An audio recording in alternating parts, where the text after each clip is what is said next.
नमस्कार साथियों, GK selection point Ramesh मोंड YouTube channel में आप सभी का हार्दिक स्वागत, अभिनंदन। साथियों, शैक्षिक प्रबंधन एजुकेशन मैनेजमेंट के अंतर्गत आज मैं आपके बीच लेकर आया हूं आरटीई एक्ट 2009 का भाग 3। इससे पहले भाग 1 और भाग 2 मेरे द्वारा प्रदर्शित किए जा चुके हैं। आज हम बात करेंगे RTE act right to education act 2009 का अंतिम तीसरा भाग। और यकीन मानिए साथियों, अगर आपने ये तीनों पार्ट्स देख लिए हैं तो आरटीई एक्ट से संबंधित जो 3-4 प्रश्न परीक्षाओं में आएंगे वो आपके यकीनन सही होंगे। अगर वीडियो अच्छा लगे तो इसे लाइक जरूर किया करें, अधिक से अधिक साथियों में वीडियो को शेयर करें, और चैनल पर नए हैं तो इसी प्रकार की ज्ञानवर्धक वीडियोस के लिए आप चैनल को सब्सक्राइब करें, बेल आइकन को जरूर दबाएं ताकि मेरे द्वारा प्रदर्शित वीडियोस के नोटिफिकेशन सबसे पहले आपको प्राप्त हो सकें। तो शुरू करते हैं आज की वीडियो। आज हम बात करेंगे अध्याय 4, अध्याय 5, अध्याय 6 और अध्याय 7 की, और इसमें कौन कौन सी धाराएं हैं, कौन कौन सी धाराओं में किस चीज की व्याख्या की गई है। तो अध्याय 4 जो है उसका शीर्षक है विद्यालय तथा शिक्षकों के उत्तरदायित्व। विद्यालय तथा शिक्षकों के उत्तरदायित्व से संबंधित जो अध्याय 4 है वो साथियों इस आरटीई एक्ट 2009 का सबसे विस्तृत अध्याय है। सबसे बड़ा विस्तृत अध्याय जो है वो अध्याय 4 ही है। इसके अंतर्गत धारा 12 से लेकर धारा 28 तक शामिल है। आरटीई एक्ट 2009 का सबसे विस्तृत अध्याय कौन सा है? अध्याय 4। प्रश्न इस तरह का भी आ सकता है, आपको दे देगा आरटीई एक्ट के तहत सबसे विस्तृत अध्याय में आने वाली धारा है या नहीं है। तो 12 से लेकर 28 तक सभी धाराएं इस अध्याय के अंतर्गत शामिल हैं। धारा 12 की अपन बात करेंगे, कंठस्थ याद कर लीजिए। आप पूरी व्याख्या को ध्यान में न रख के साथियों एक विशेष बिंदु को पकड़िए, तब आपको हर धारा जो है वो मुख्य जबानी याद हो जाएगी। जैसे धारा 12 में आप एक चीज पकड़िए, 25% सीटें। अगर आपको ये 25% सीट शब्द याद आ जाएगा तो पूरी व्याख्या आपको याद हो जाएगी। देखिए इसमें क्या प्रावधान है कि सभी निजी शिक्षण संस्थाओं में, मतलब जितनी भी प्राइवेट एजुकेशन संस्थाएं हैं, उनको अपने विद्यालय में कक्षा प्रथम में कुल छात्र संख्या का 25% सीटों को निर्धन वर्ग के बच्चों के लिए आरक्षित रखना होगा। मतलब जो भी प्राइवेट विद्यालय हैं उन विद्यालयों में यहां ध्यान देने योग्य बात यह है कि कक्षा पहली में जितनी भी प्राइवेट संस्थाएं हैं उन विद्यालयों को कक्षा प्रथम में जितनी कुल छात्र संख्या है उसका 25% जो है वो निर्धन वर्ग के बच्चों के लिए आरक्षित रखना पड़ेगा। यह आपको विशेष ध्यान में रखना है। प्रतिशत से संबंधित भी सवाल आ सकता है। और वो निर्धन वर्ग के बच्चे कौन होंगे जिनके लिए 25% सीटें आरक्षित होंगी? वे बच्चे जिनके अभिभावकों की वार्षिक आय 2 लाख से कम हो। यह आपको ध्यान में रखना है। और एक बात और ध्यान में रखिए, एक बार आरक्षण का लाभ छोड़ देने पर उन्हें दोबारा आरक्षण का लाभ नहीं मिलेगा। मतलब जैसे मान लीजिए एक बच्चा है, उसने विद्यालय में प्रवेश कर लिया और उसके बाद में जो है उसने 25% लाभ की श्रेणी में भी वो आ गया। उसके बाद उसने कुछ महीने बाद या कुछ सप्ताह बाद विद्यालय छोड़ दिया और नए विद्यालय में प्रवेश लेता है तो उसको ये लाभ नहीं मिलेगा। ये आपको ध्यान में रखने वाली बात है। धारा 13 में यह प्रावधान किया गया है कि बालक से किसी प्रकार का प्रवेश शुल्क तथा प्रवेश परीक्षा नहीं ली जाएगी। मतलब इसमें आपको छोटी बात क्या ध्यान में रखनी है कि प्रवेश संबंधी कोई शुल्क बालक से वसूल नहीं की जाएगी और न ही उसके एडमिशन के संदर्भ में कोई परीक्षा ली जाएगी। तो बालक से किसी प्रकार का प्रवेश शुल्क तथा प्रवेश परीक्षा नहीं ली जाएगी, इसका उल्लेख है धारा 13 में। अब देखिए, यदि कोई विद्यालय इसका उल्लंघन करता है, मतलब वो विद्यालय बालक से प्रवेश शुल्क लेता है या प्रवेश संबंधी कोई परीक्षा लेता है, तो दोनों के लिए अलग अलग सजा है। उल्लंघन करने पर प्रवेश शुल्क का 10 गुना वसूल किया जाएगा तथा प्रवेश परीक्षा पर 25,000 रुपए का जुर्माना विद्यालय पर होगा। यह आपको ध्यान में रखना है। धारा 13। इसके बाद में है धारा 13।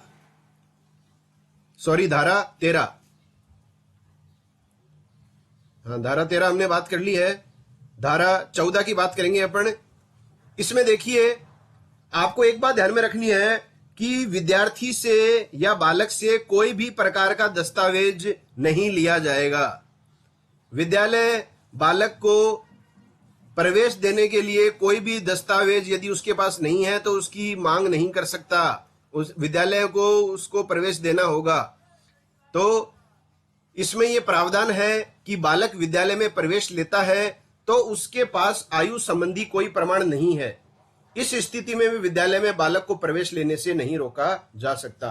तो देखिए, इसमें संक्षिप्त बात यही है कि यदि कोई बालक है वो विद्यालय में प्रवेश लेता है और उसके पास आयु संबंधी कोई प्रमाण पत्र नहीं है, पर इसका मतलब यही है कि उसके पास जन्म तिथि संबंधी कोई प्रमाण नहीं है, नहीं उसका कोई आधार कार्ड बना हुआ है, इसके बावजूद भी जो है विद्यालय प्रशासन को उस बच्चे को प्रवेश दिया जाएगा। प्रवेश लेने से उसे रोका नहीं जा सकता। अब अगला है धारा 15। इसमें प्रावधान किया गया है कि प्रवेश की निर्धारित दिनांक के पश्चात भी कोई बालक विद्यालय में प्रवेश लेना चाहे तो विद्यालय उसे प्रवेश देने से मना नहीं कर सकता। तो इसमें यह प्रावधान है, मतलब 14 और 15 में जो है वो अंतर यही है कि 14 में तो ये कहा गया है कि आयु संबंधी यदि कोई प्रमाण या अन्य दस्तावेज उसके पास नहीं है तो भी उसे प्रवेश से वंचित नहीं किया जा सकता, उसको प्रवेश देना होगा। और इसमें यह कहा जाता है कि प्रवेश की अंतिम तिथि मानी जाती है साथियों 30 सितंबर। अगर 30 सितंबर के पश्चात भी कोई बालक विद्यालय में प्रवेश लेना चाहे तो उसे जो है विद्यालय प्रशासन प्रवेश लेने से मना नहीं कर सकता। यही बात है कि प्रवेश की निर्धारित दिनांक के पश्चात भी बालक विद्यालय में प्रवेश लेना चाहे तो विद्यालय उसे प्रवेश देने से मना नहीं कर सकता। इसका उल्लेख किया गया है धारा 15 में। अब देखिए धारा 16। धारा 16 में जो है वो दो प्रावधान किए गए हैं। अब देख लीजिए आप अच्छी तरह से, इसमें थोड़ा सा संशोधन भी किया गया है तो परीक्षा में निश्चित रूप से आ सकता है ये धारा 16। पहला प्रावधान यह है कि कक्षा 8 तक किसी बालक को फेल नहीं किया जा सकता। ये आरटी एक्ट जब लागू किया गया था 1 अप्रैल 2010 को, तब ये प्रावधान था इस एक्ट अधिनियम में कि 8वीं कक्षा तक किसी बालक को फेल नहीं किया जा सकता है। लेकिन देखिए 3 जनवरी 2019 से जो है आरटीई एक्ट 2009 में संशोधन हुआ है धारा 16 में। वो संशोधन क्या हुआ है, अब जो है हमारी जो राज्य सरकार है उसने इसके अंदर संशोधन किया है और इसके तहत ये साफ स्पष्ट उल्लेख कर दिया गया है कि कक्षा 8 में बालक को फेल किया जा सकता है। तो राज्य सरकारों को अपने कुछ फैसले लेने का भी अधिकार है धारा 38 के तहत। तो ध्यान में रख लीजिएगा, इसके तहत फेल किए जाने का नियम जो है वो 3 जनवरी 2019 से बनाया जा चुका है। और इस बार आपने देखा भी होगा कि विद्यार्थियों की ग्रेडों की श्रृंखला में भी परिवर्तन किया जा चुका है, विद्यार्थियों की सप्लीमेंट्री भी आई है और उन्हें रोका भी गया है। तो कक्षा 8 तक किसी बालक को फेल नहीं किया जा सकता, ये तो इस एक्ट की धारा में उल्लेखित है ही, लेकिन इसमें वर्तमान में संशोधन हुआ है और इसके तहत क्या किया गया है कि बालक को फेल किया जा सकता है। दूसरा जो प्रावधान धारा 16 के अंतर्गत है वो ये है कि प्राथमिक शिक्षा को पूरा किए जाने से पूर्व बालक को विद्यालय से नाम पृथक नहीं किया जा सकता। मतलब जब तक उसने प्राथमिक शिक्षा पूरी नहीं कर ली है उससे पहले बालक को विद्यालय, बालक का जो नाम है वो विद्यालय से पृथक नहीं किया जा सकता। ये दोनों प्रावधान धारा 16 में है, ध्यान में रख लीजिएगा। धारा 17 में आपको ध्यान में रखना है कि शारीरिक और मानसिक रूप से बच्चे को प्रताड़ित नहीं किया जा सकता। शिक्षक जो है वो बालक को शारीरिक और मानसिक रूप से प्रताड़ित नहीं कर सकते। इसके अलावा बालक को अपमानजनक शब्दों से संबोधित भी नहीं किया जा सकता। ये आपको ध्यान में रखना है। तो धारा जो 17 है वो किससे संबंधित है कि बच्चे को मारा नहीं जा सकता, उसकी पिटाई नहीं कर सकते हम, और नहीं उसके विरुद्ध अपमानजनक शब्दों का प्रयोग कर सकते हैं। अगला है धारा 18। इसमें प्रावधान किया गया है कि कोई विद्यालय संगठन सरकार द्वारा तय मानकों को पूरा करता है तो उसे विद्यालय संचालन की अनुमति दी जाएगी। मतलब सरकार के द्वारा तय गाइडलाइंस और स्टैंडर्ड्स पर जो विद्यालय खरे उतरेंगे उन्हें ही संचालित होने की अनुमति सरकार के द्वारा दी जाएगी। तो इसमें क्या कहा गया, संक्षिप्त रूप से सरकार के द्वारा तय मानकों को जो पूरा करता है उसे ही विद्यालय संचालन की अनुमति दी जाएगी। धारा 19 में जो है वो है विद्यालय के मान व मानक। इसका क्या मतलब है? कोई भी विद्यालय संगठन यदि समुचित सरकार के परिवर्तित मानकों को पूरा नहीं करता है तो उसकी मान्यता रद्द कर दी जाएगी। तो कहने का मतलब धारा 18 और धारा 19 जो है वो एक दूसरे से मिलते जुलते हैं। धारा 18 में जो बात है वो क्या की गई है कि यदि कोई विद्यालय संगठन सरकार द्वारा तय मानकों को पूरा करता है तो उसे विद्यालय संचालन की अनुमति दी जाएगी। और धारा 19 क्या कहता है कि यदि विद्यालय संगठन समुचित सरकार के परिवर्तित मानकों को पूरा नहीं करता है तो समुचित सरकार उस विद्यालय की मान्यता रद्द भी कर सकती है। और ऐसी स्थिति में जो है वो 1 लाख रुपए जुर्माना भी हो सकता है। यह आपको ध्यान में रखना अच्छी तरह से। धारा 20 में प्रावधान है कि विद्यालय मानकों में परिवर्तन करने का अधिकार समुचित सरकार का होगा। विद्यालय में समय समय पर मानकों में जो परिवर्तन होगा वो परिवर्तन करने का अधिकार समुचित सरकार को होगा और सरकार जो है वो मानकों में परिवर्तन कर सकती है। ये धारा 20 के तहत है। धारा 21 मोस्ट इंपोर्टेंट है। धारा 21 में एसएमसी के गठन का प्रावधान किया गया है। स्कूल मैनेजमेंट कमेटी या विद्यालय प्रबंधन समिति। इसका फुल फॉर्म भी परीक्षाओं में पूछा जा चुका है और पूछा जा सकता है। तो विद्यालय प्रबंधन समिति के गठन से संबंधित धारा 21। देखिए साथियों, थोड़ी कुछ संक्षिप्त बातें हैं जो मैं आपके बीच लेकर आया हूं। इसमें वर्तमान में कुल सदस्य होते हैं 16 और जैसा कि आप जानते हैं कि कुल जो सदस्य संख्या होती है उसका 50% मतलब 8 ये सदस्य जो होंगे वो महिलाएं होंगी। ये आपको ध्यान में रखना अच्छी तरह से। इसमें अभिभावक भी हो सकते हैं और शिक्षिकाएं भी हो सकती हैं। इसके अलावा 3/4 सदस्य 3/4 सदस्य का मतलब हो गया 75%। 3/4 सदस्य जो होंगे वो अभिभावक होंगे। कम से कम 3/4 सदस्य कौन होंगे? अभिभावक होंगे। क्योंकि देखो 50% जो महिलाएं हैं वो भी तो अभिभावक हो सकती हैं। इसलिए आता है कि कम से कम 3/4 सदस्य अभिभावक होंगे। तो अभिभावकों की संख्या कितनी होगी? 12 होगी। यह आपको ध्यान में रखना अच्छी तरह। इसके अलावा एसएमसी का जो सचिव होता है वो होता है प्रधानाध्यापक। एसएमसी का सचिव प्रधानाध्यापक होता है और अध्यक्ष और उपाध्यक्ष जो होते हैं ये पद किनको दिया जाता है? विद्यालय में अध्ययनरत विद्यार्थी के अभिभावकों को। तो ध्यान में रख लीजिए, एसएमसी का प्रावधान धारा 21 में किया गया है। कुल सदस्य 16 होते हैं, 50 सदस्य महिलाएं होंगी। ये भी आ सकता है महिलाओं की संख्या कितनी है? तो 8 है। 3/4 सदस्य अभिभावक होंगे मतलब 12। सचिव प्रधानाध्यापक होता है, ये भी ध्यान रखना है आपको। और अध्यक्ष और उपाध्यक्ष जो है वो किनको बनाया जाता है? विद्यालय में अध्ययनरत विद्यार्थियों के अभिभावकों को। आगे चलते हैं। धारा 22 जो है वो भी एसएमसी से ही संबंधित है कि एसएमसी द्वारा विद्यालय विकास योजना तैयार समय समय पर की जाएगी। तो एसएमसी का उल्लेख तो है 21 में और एसएमसी द्वारा विद्यालय विकास योजना तैयार किए जाने का उल्लेख है धारा 22 में। तो दोनों धाराएं आपके याद हो जानी चाहिए। अब आता है धारा 23। धारा 23 में जो है वो शिक्षकों की नियुक्ति से संबंधित कौन कौन सी योग्यताएं होंगी, अर्हताएं या सेवा शर्तों का उल्लेख। तो शिक्षकों की नियुक्ति जो है, किन योग्य शिक्षकों मतलब नियुक्ति के लिए जो योग्यताएं चाहिए, आपको पता है शिक्षक बनने के लिए जो योग्यताएं हासिल करनी पड़ती है, जैसे हमें बीएड करनी पड़ती है, बीएड के बाद में जो रिट का एग्जाम होता है उसको क्लियर करना पड़ता है। तो इसी तरह से सीटेट भी परीक्षा आयोजित की जाती है, उसको क्लियर करना पड़ता है। और भी अन्य जो मापदंड है, योग्यताएं हैं, उनका जो उल्लेख जो किया गया है वो धारा 23 में किया गया है। धारा 24 में जो है वो शिक्षकों के कर्तव्यों का उल्लेख है। धारा 23 में तो नियुक्ति के लिए जो योग्यताएं हैं उसका उल्लेख है और धारा 24 में शिक्षकों के कर्तव्यों का उल्लेख है।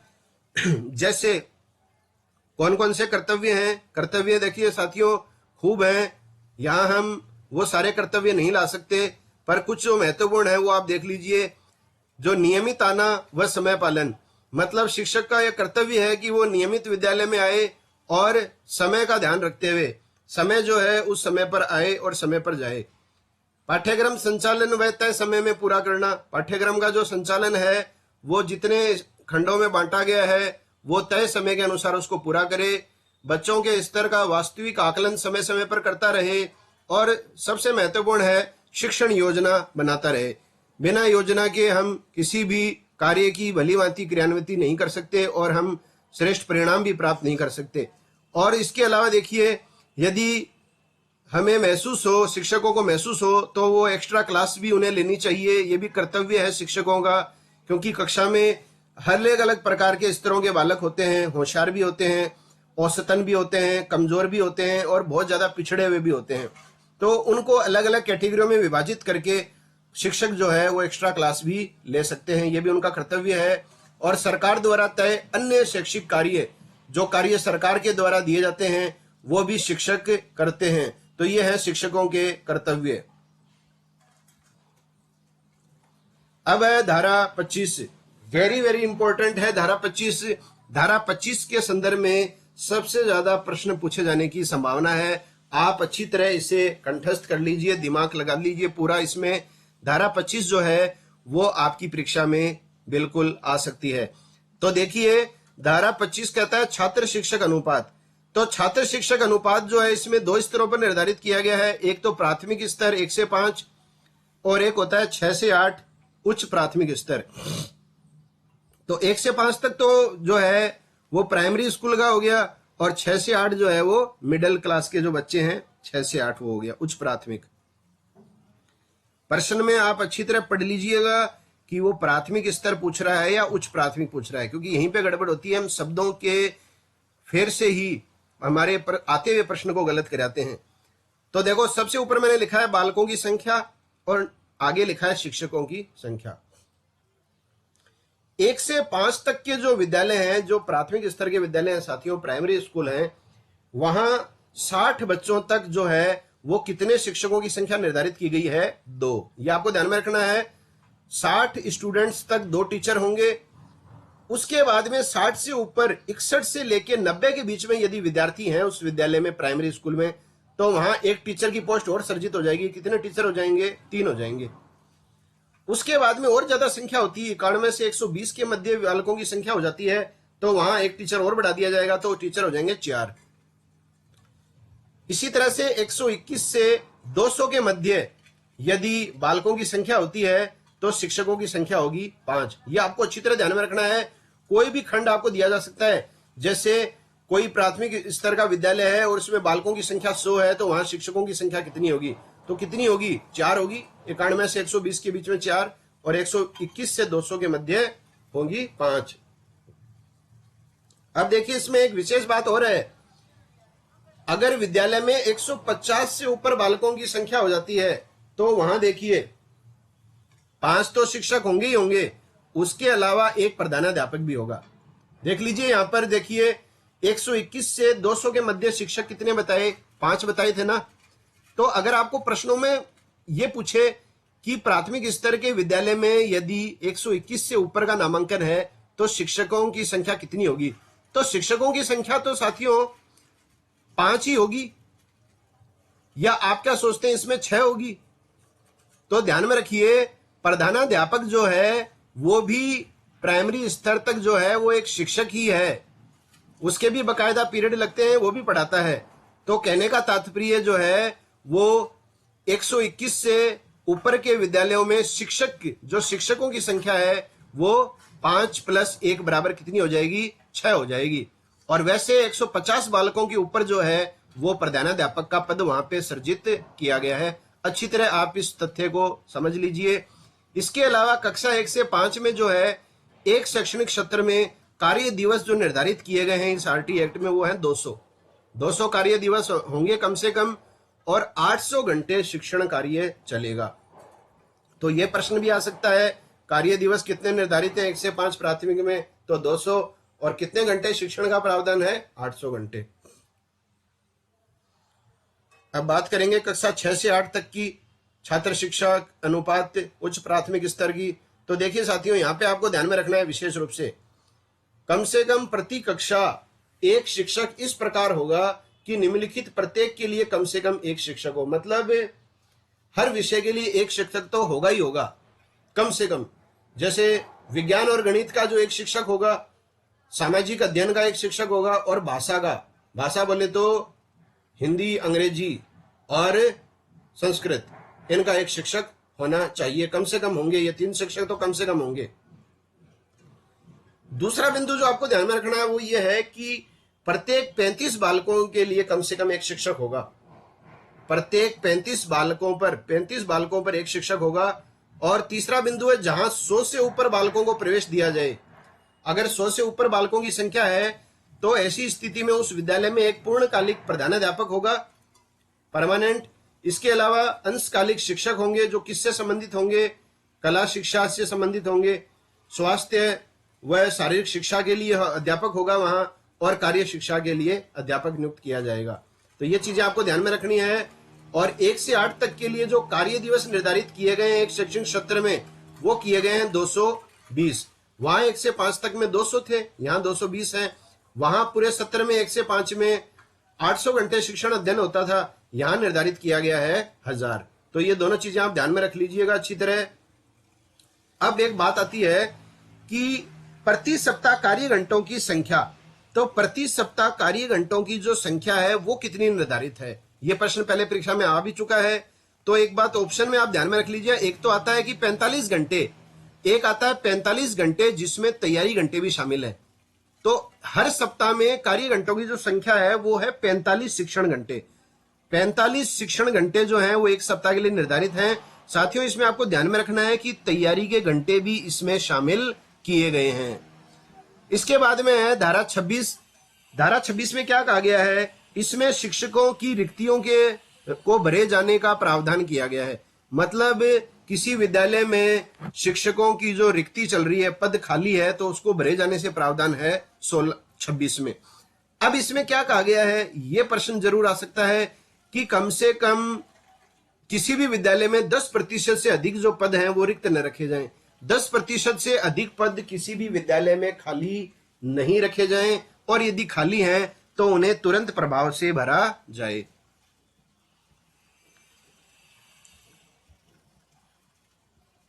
अगला है धारा 27। यह भी इंपॉर्टेंट है। इसमें देखिए साथियों, शिक्षकों को 3 कार्यों को छोड़कर अन्य किसी भी कार्य में नहीं लगाया जा सकता। मतलब ये जो 3 कार्य हैं उन्हीं कार्यों में शिक्षकों को लगाया जा सकेगा, इसके अलावा शिक्षकों को किसी कार्य में नहीं लगाया जाएगा। इसका प्रावधान है धारा 27 में। पहला तो है 10 वर्षीय जनगणना। तो 10 वर्षों के अंतराल से जो जनगणना होती है उसमें शिक्षकों को लगाया जा सकता है। आपदा संबंधी कोई भी राहत कार्य में शिक्षकों को लगाया जा सकता है, शिक्षक इसका विरोध नहीं कर सकते। और इलेक्शन ड्यूटी, चुनाव कार्यों में शिक्षकों को लगाया जा सकता है। तो इन तीनों जो कार्यों में जो है वो शिक्षकों को लगाया जा सकता है। इसके अलावा कोई अन्य कार्य आ जाए तो उसको, वो कार्य जो है वो शिक्षक नहीं कर सकते। तो ये आपको ध्यान में रखनी है कि कौन कौन से कार्यों में शिक्षकों को लगाया जा सकता है। तो जनगणना, आपदा और चुनाव कार्य। साथियों अगर वीडियो पसंद आ रही है तो इसको लाइक जरूर करना। मेरी मेहनत अगर आपको अच्छी लग रही है, आपको उपयोगी जानकारी प्राप्त हो रही है, आप अध्ययन और वीडियो को देखकर संतुष्ट हैं, तो लाइक किए बिना आप बिल्कुल न जाएं। और अधिक से अधिक अपने साथियों को भी चैनल के बारे में बताएं, चैनल को सब्सक्राइब कराएं, बेल आइकन दबाएं। और इससे फायदा क्या होगा, आगामी जितनी भी वीडियोस मैं आपके बीच प्रदर्शित करूंगा उसका नोटिफिकेशन आपको सबसे पहले प्राप्त हो जाएगा। अगला है धारा 28। धारा 28 क्या कहता है कि कोई भी राजकीय सेवा में कार्यरत जो शिक्षक है वो प्राइवेट ट्यूशन नहीं दे सकता। तो शिक्षकों द्वारा प्राइवेट ट्यूशन पर रोक का प्रावधान किया गया धारा 28 में। तो आशा करता हूं कि आपको अध्याय 4 समझ में आ गया होगा। अब बात करेंगे अध्याय 5 की। अध्याय 5 का शीर्षक क्या है, शीर्षक भी आपसे पूछा जा सकता है, याद रखिएगा, प्रारंभिक शिक्षा का पाठ्यक्रम तथा उसका पूरा किया जाना। इसका उल्लेख किया गया है अध्याय 5 में, और धारा 29 तथा 30 इसके अंतर्गत शामिल है। जैसे आपको पूछ ले कि आरटी एक्ट 2009 की धारा 28 का संबंध किससे है, तो 28 का संबंध किससे है, अध्याय 4 से है। तो आप धाराओं की संख्या भी ध्यान में रखिए। अगला इसमें अपन बात करेंगे धारा 29 और 30 की। तो धारा 29 देखिए क्या कहता है साथियों, कि प्रारंभिक शिक्षा के लिए पाठ्यक्रम और उसकी मूल्यांकन प्रक्रिया सरकार द्वारा लिखित सूचना द्वारा तय किए जाने वाले शैक्षिक अधिकारी या संस्था के निर्देशन में तय होगा।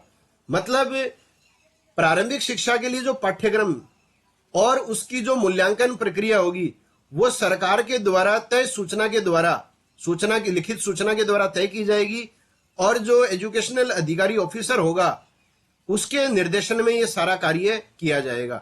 तो पाठ्यक्रम और उसकी मूल्यांकन प्रक्रिया जो है उसका उल्लेख है धारा 29 में। धारा 30 जो है उसको उसमें क्या कहा गया है, देखिए इसमें कहा गया है कि प्रारंभिक शिक्षा तक किसी भी बालक को बोर्ड परीक्षा में बैठना आवश्यक नहीं होगा। देखिए साथियों, जो सैद्धांतिक बात है वो आपको पढ़नी है। बाकी आप सभी जानते हैं कि कक्षा 5 और कक्षा 8 में बोर्ड की परीक्षाएं लगती हैं और जहां तक है तो 8वीं क्लास में तो अब विद्यार्थी को रोका भी जा सकता है, लेकिन हम इस धारा की सैद्धांतिक व्याख्या से बंधे हुए हैं, हमें यही चीज पढ़नी पड़ेगी और इसी से संबंधित वाक्य को हमें सत्य भी बताना होगा। क्या कहा गया है कि 8वीं कक्षा पूरी करने तक किसी भी बालक को बोर्ड परीक्षा में बैठाना आवश्यक नहीं होगा और बच्चे को कक्षा 8 तक की शिक्षा पूरी करने पर प्रमाण पत्र दिया जाएगा जो सरकार द्वारा तय किया जाएगा। तो प्रमाण पत्र तो दिया ही जाता है मूल्यांकन परीक्षा का। इसके बाद में है अध्याय 6। अध्याय 6 किससे संबंधित है? बालकों के अधिकार का संरक्षण। तो बालकों के अधिकार के संरक्षण से संबंधित है अध्याय 6। इसमें धारा 31 से लेकर धारा 34 तक शामिल है। धारा 31 में क्या कहा गया है, देखिए बालकों के अधिकार संरक्षण से संबंधित है ये सारे। 31 में कहा गया है कि राष्ट्रीय बालक अधिकार संरक्षण आयोग 2005 तथा राज्य बालक अधिकार संरक्षण आयोग 2005 द्वारा बालकों के अधिकारों का संरक्षण किया जाएगा। तो ये मैंने आपको पहले भी बता दिया था, ये शब्दावलियां हैं राष्ट्रीय बालक अधिकार संरक्षण आयोग, राज्य बालक अधिकार संरक्षण आयोग। इसका उल्लेख जो है वो अध्याय 1 की धारा 2 में किया गया है। 9 शब्दावलियां मैंने आपको बताई थी। अगर आपने पार्ट फर्स्ट नहीं देखा है तो जाहिर सी बात आप बहुत कुछ मिस कर रहे हैं। पार्ट 2 जो है उसमें मैंने आपको तीसरे अध्याय तक सारी जानकारियां दी हैं और जो इस पार्ट में जो है वो अध्याय 4, 5, 6 और 7 की जानकारी दे रहा हूं। इसके बाद में है धारा 32। धारा 32 में क्या कहा गया है कि बालकों की शिकायतों को 3 माह के भीतर दूर किया जाएगा। तो कोई भी किसी बालक की जो भी संबंधित शिकायत होगी उसका निवारण 3 माह के भीतर किए जाने का प्रावधान है 32 में। अब है धारा 33। धारा 33 में क्या उल्लेख है? केंद्र सरकार के द्वारा राष्ट्रीय सलाहकार परिषद का गठन किया जाएगा। अब इसमें ध्यान में देखना, 33 में तो केंद्र सरकार के द्वारा राष्ट्रीय सलाहकार परिषद का गठन किए जाने का प्रावधान है और धारा 34 में है राज्य सरकार द्वारा राज्य सलाहकार परिषद का गठन करना। तो केंद्र के द्वारा राष्ट्रीय सलाहकार परिषद का गठन 33 के तहत और राज्य सरकार के द्वारा धारा 34 के तहत।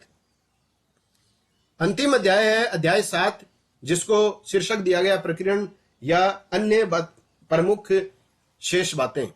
इसमें है धारा 35 से 38 तक शामिल। धारा 35 से 38 तक इसमें शामिल है। धारा 35 में देखिए क्या कहा गया है, केंद्रीय सरकार राज्य सरकारों तथा स्थानीय प्राधिकारियों को निर्देश जारी करती है। तो केंद्र सरकार जो सेंट्रल गवर्नमेंट है वो स्टेट गवर्नमेंटों और स्थानीय प्राधिकारियों को समय समय पर निर्देश जारी करेगा। ये उल्लेख किया गया है धारा 35 में। धारा 36 में क्या कहा गया है, दंडनीय अपराधों की कार्रवाई करने से पूर्व सक्षम अधिकारी से अनुमति लेनी होगी। मतलब कोई भी दंडनीय अपराध संबंधी कार्रवाई की जाएगी तो कार्रवाई करने से पहले सक्षम अधिकारी से उसके संदर्भ में अनुमति लेनी जरूरी है, उसके बाद में ही कार्रवाई आगे बढ़ाई जाएगी। धारा 37। धारा 37 में क्या कहा गया है, देखिए केंद्र सरकार राज्य सरकार स्थानीय प्राधिकारी एसएमसी बाल अधिकार संरक्षण आयोग के किसी भी निर्णय के विरुद्ध न्यायालय में वाद दायर नहीं किया जा सकता।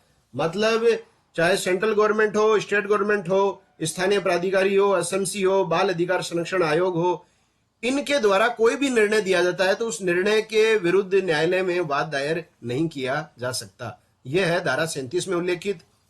और अंतिम धारा जो 38 है उसमें क्या कहा गया, देखिए साथियों, समुचित सरकार की नियम बनाने की शक्ति का प्रावधान। समुचित सरकार नियम बना सकता है और राज्य सरकारें आरटी एक्ट लागू करने के लिए अलग से नियम अधिसूचना भी जारी कर सकती हैं। तो राज्य सरकारों को अलग से अधिसूचना जारी करने की भी शक्ति दी गई है धारा 38 के तहत। जैसे देखिए हमारे राजस्थान में आरटी एक्ट के तहत जो नाम दिया गया इस एक्ट को वो क्या है, यह भी परीक्षाओं में आ सकता है। इसका पूरा नाम है राजस्थान निशुल्क और अनिवार्य बाल शिक्षा अधिकार नियमावली। या तो नियमावली दिया हुआ आएगा या नियम दिया हुआ आएगा, और आगे वर्ष आएगा 2011। तो देख लीजिए राजस्थान में आरटी एक्ट का पूरा नाम क्या है, तो पूरा नाम है राजस्थान निशुल्क और अनिवार्य बाल शिक्षा अधिकार। बाल शिक्षा अधिकार के बाद में आप 2011 नहीं करेंगे, या तो नियमावली शब्द देगा या नियम देगा। कई बार विद्यार्थी यही गड़बड़ करते हैं, राजस्थान निशुल्क और अनिवार्य बाल शिक्षा अधिकार 2011 सही उत्तर कराते हैं, उत्तर होता है अधिकार नियमावली 2011। तो साथियों यह है आज का आरटी एक्ट 2009 भाग 3। आशा है आपको ये बेहद पसंद आया होगा। और आरटी एक्ट के ये जो तीनों वीडियोस मैंने बनाए हैं, अगर आपने ये तीनों वीडियोस देख लिए हैं तो किसी भी स्थिति में आपका आरटी एक्ट 2009 से संबंधित प्रश्न गलत नहीं होगा। अगर वीडियो पसंद आया है तो वीडियो को लाइक जरूर करना, अधिक से अधिक साथियों में शेयर करना, और चैनल पर नए हैं तो चैनल को सब्सक्राइब जरूर कर लीजिए ताकि मेरे आगामी वीडियोस का नोटिफिकेशन सबसे पहले आपको मिल सके। अब जाने से पूर्व एक बार जल्दी से इसका रिवीजन करवा देता हूं मैं। देखिए बहुत ही छोटा सा वीडियो है, अगर संक्षिप्त पढ़ा जाए तो अध्याय 4 में विद्यालय और शिक्षकों के उत्तरदायित्व हैं, 12 से 28 तक है, सबसे बड़ा अध्याय है। 12 में क्या कहा गया है, कोई भी विद्यालय जो है प्राइवेट स्कूल जो है 25% जो सीटें होंगी पहली कक्षा में 25% सीटों पर जो है निर्धन वर्ग को आरक्षण देगा। एक बार लाभ ले लिया है तो दोबारा नहीं ले पाएगा बच्चा, और 2 लाख से कम अभिभावकों की आय होनी चाहिए। धारा 13 में क्या कहा गया है कि बालक से किसी प्रकार का प्रवेश शुल्क और प्रवेश परीक्षा नहीं ली जाएगी। धारा 14 में कहा गया है कि आयु संबंधी कोई प्रमाण नहीं लिया जाएगा, कोई दस्तावेज नहीं लिया जाएगा। 15 में कहा गया है कि निर्धारित एडमिशन की तिथि के बाद भी एडमिशन लिया जाएगा। 16 में कहा गया है कि किसी तरह से बालक को फेल नहीं किया जाएगा कक्षा 8 में, और प्राथमिक शिक्षा को पूरा करने से पहले बालक का नाम भी नहीं काटा जा सकता। 17 में कहा गया है कि बालक को शारीरिक और मानसिक और अपमानजनक शब्दों का प्रयोग नहीं किया जा सकता। 18 में कहा गया है कि जो सरकार द्वारा तय मानकों को पूरा करेगा उसे विद्यालय संचालन की अनुमति दी जाएगी। 19 में कहा गया है कि जो परिवर्तित मानकों को पूरा नहीं करेगा उसकी मान्यता रद्द कर दी जाएगी। 20 में कहा गया है कि समुचित सरकार को विद्यालय मानकों में परिवर्तित करने का अधिकार प्राप्त है। 21 में एसएमसी का गठन किया गया है, सदस्य 16 होंगे, 50% महिलाएं, 3/4 अभिभावक, सचिव, प्रधानाध्यापक और विद्यालय में अध्ययनरत विद्यार्थियों के अभिभावक होंगे, अध्यक्ष उपाध्यक्ष। 22 में एसएमसी की विकास योजना का उल्लेख है। 23 में शिक्षकों की योग्यता का है। शिक्षकों के कर्तव्यों का धारा 24 में है। छात्र शिक्षक अनुपात जो है वो 25 में है। इसके अलावा 26 जो धारा है वो शिक्षकों की रिक्तियों से संबंधित है कि 10% अधिक पद रिक्त न रखे जाएं। 27 में ये 3 कार्य दिए गए हैं। इनके अलावा शिक्षक किसी कार्य में नहीं लगाया जा सकता। जनगणना, आपदा राहत और चुनाव कार्य के अतिरिक्त धारा 28 में ट्यूशन पर रोक लगाई गई है, प्राइवेट ट्यूशन नहीं पढ़ा पाएगा शिक्षक। और अध्याय 5 जो है प्रारंभिक शिक्षा के पाठ्यक्रम और उसको धारा पूरा किए जाने से संबंधित है। 29 और 30 इसमें संबंधित है। धारा 29 जो है प्रारंभिक शिक्षा के लिए पाठ्यक्रम और उसकी मूल्यांकन प्रक्रिया से संबंधित है। धारा 30 में यह कहा गया है कि कक्षा 8 तक जो है वो बोर्ड परीक्षा में बैठना आवश्यक नहीं होगा और प्रमाण पत्र भी दिया जाएगा बच्चे को कक्षा 8 उत्तीर्ण करने के बाद। अध्याय 6 बालकों के अधिकार के संरक्षण का वर्णन करता है। 31 से 34 की राष्ट्रीय बाल अधिकार संरक्षण आयोग है, राज्य बालक अधिकार संरक्षण आयोग है, वो बालकों के अधिकारों का संरक्षण करेगा। धारा 32 में कहा गया है कोई शिकायत आती है बालक की तो 3 माह के भीतर उसका निवारण करो। 33 कहती है केंद्र सरकार द्वारा राष्ट्रीय सलाहकार परिषद का गठन होगा। 34 बोलती है राज्य सरकार के द्वारा इस तरह की परिषद का गठन होगा। 37 जो है वो प्रकरण से संबंधित है। धारा 35 से 38 है। 35 कहती है कि राज्य सरकार जो है वो केंद्र सरकार राज्य सरकार और स्थानीय प्राधिकारियों को निर्देश दे सकती है। 26 कहती है कि कोई भी मतलब दंडनीय अपराधों की कार्रवाई तभी होगी जब सक्षम अधिकारी से अनुमति ली जाएगी। और केंद्र सरकार और राज्य सरकार स्थानीय प्राधिकारी कोई भी निर्णय ले लेते हैं तो उसके विरुद्ध न्यायालय में वाद दायर नहीं किया जा सकता। और 38 में जो है वो कहा गया है कि राज्य सरकारें भी अलग से नियम अधिसूचना जारी कर सकती हैं इस एक्ट के तहत। जैसे राजस्थान का जो पूरा नाम है आरटी एक्ट का वो है राजस्थान निःशुल्क और अनिवार्य बाल शिक्षा अधिकार नियमावली 2011। तो साथियों इतना ही है इस आरटी एक्ट 2009 में। मिलते हैं नई वीडियो के साथ, तब तक के लिए जय हिंद, जय भारत, वंदे मातरम।